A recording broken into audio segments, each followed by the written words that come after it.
Springman's here. Life is Skittles and life is beer. Okay, that's the reference out of the way. Time to kill Springman! That's the only way any of these intros can end, by heading off to kill the Robot Master, who is in Boyan Paradise this time around. I mean, that's kind of Japan-specific onomatopoeia, but I mean, look, if you're playing a Japanese, restoration hack, you're probably at least a little familiar. You're probably enough of a nerd to know that Boyan is just springing onomatopoeia. It's a very jumpy onomatopoeia. Anyway, though, yes, the off-maligned Springman is on the list for today. I feel like Springman might be one of, I think Springman is cited as most terrible robot master by most people.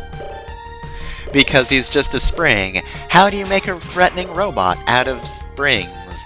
Well, I don't think Dr. Wily particularly succeeded, but hey, it's a functional boss, so why not send it after Mega Man? That being said, though, Springman Stage is annoying. I mean, maybe if you're the type of person who likes springs in stage, you might be fine with this one, because that is most of the stage. That is all of the jumping gimmicks, basically. It's just springs, baby.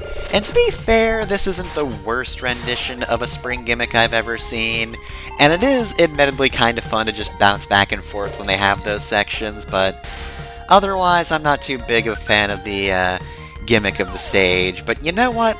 I will give this stage an A for good aesthetics. This stage is just a weird fun house filled with springs, and you know what? For the boss, it works. In addition, I also like the music. The music is pretty cheerful. It's not one of my favorite songs, but it's got a nice energy to it that fits at the very least. Alright, so what do we get from the rush search here? This right here is just a normal giant bolt, so nothing too special here. However, there is a special item we're going to want to keep a lookout for in this stage, and in fact, I believe this is where we're going to want to find it. So yes, these boxes are danger. When they flash, or when the arrows flash, rather, they're basically just going to try to punch you or slam you with orb or whatever that is. When you jump off of them, they actually change directions, and you need to acknowledge that in order to open this path to Otto's bolts. Otto's been wanting this back for a while now, so we'll have to give it to him after we're done here in Springman Stage. But yeah, this is a gimmick that comes into play here, of course, but I don't think it's that difficult to deal with. However, it's a pretty clever way to hide his secrets in this stage, to have to use them like that.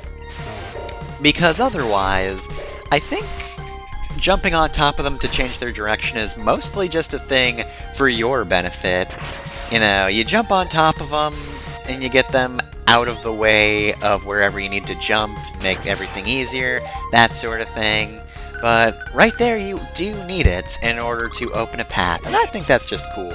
Also, that Matul is a girl, you can tell because it has a bow on, and it's pink. Never would have been able to guess otherwise, and God forbid we have any gay Matuls. Just kidding, all Matuls are gay. Anyway, here's Springman. Springman, I feel like, is a good example of his stage is in the second half because his stage is hard, not because he's hard. He's got this punch attack where he'll try to aim for you, so move. And I guess to be fair, these bouncy springs are actually kind of tricky to deal with. I guess to be fair, I mostly remember his punch attack, which is very easy to dodge out of the way of. But you know what? I feel like actually, yeah, you can kind of destroy these pretty easily.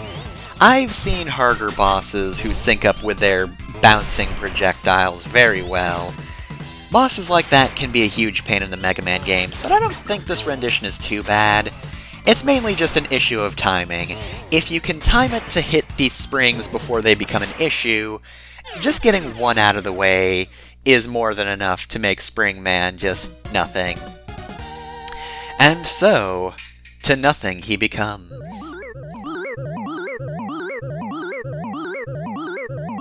Alright, so we get Springman's weapon, which is an interesting color palette. Oh, we get to talk to Otto about it. Great.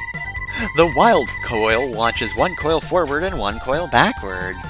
That's what it does. Thanks, Mega Man.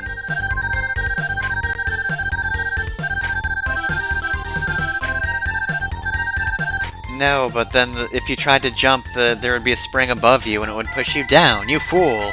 You utter imbecile! Yeah, it wouldn't work, but explain why, Mega Man. He's not gonna get it unless you explain it. Anyway, here's green and purple Mega Man. If you smoke that shit, you'll be out for days. We got Wild Coil. So, here's the password screen, but this isn't the end of the episode yet, because there's a couple more things I need before we end off this episode. Let's go to the shop first. Does that thing have to be in the sky all the time?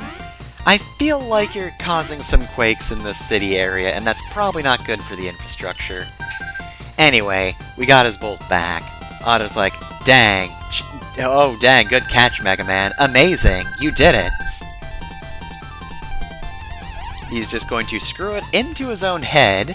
Very impressive.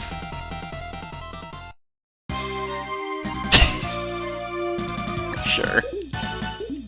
You know what? You've got a bolt in your head now. You're complete. You can work at full power. So, you know what? Yeah, you get your moment in the sun. So yeah, the useful thing about this is that you have now halved the price of all items. However, as we can see on this list, a lot of these items are actually items we can get in the levels.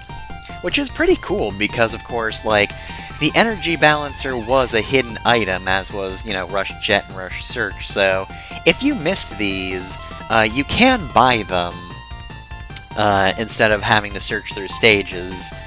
Hyper Rocket Buster, you're better at just getting that from Proto Man yourself. It's not as hidden as, like, the energy balancer is. You just need to find all the Proto Man areas. There's just one of them. He's not a band yet. But yeah, I want a full charge.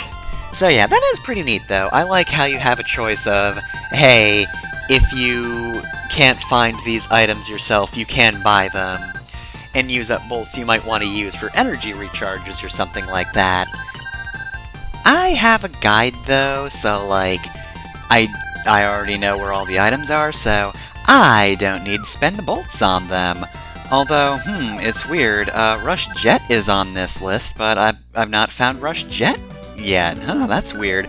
Anyway, still got one more thing to do. Let's go to Junkman's stage. I guess I'll see you either when I use Wild Coil, or I go to the area that you haven't seen in this stage yet. Alright, so, last time we were here, I froze the, molten liquid and went through that path, so let's see what's over here.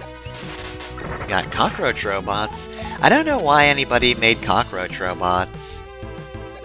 I just want to make something evocative of cockroaches.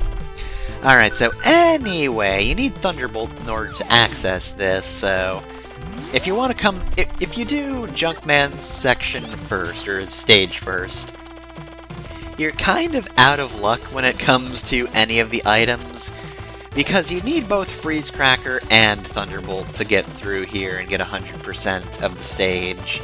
Though, to be fair, you can't actually get both items in the same run anyway. But this is where we pick up the Rush Jet, which, no level in this game is really designed around needing Rush Jet, so once you have Super Adapter, that's just way better in pretty much every conceivable way. But yeah, that's it for the episode. Enough of Springman. Next time we fight Summer Dude.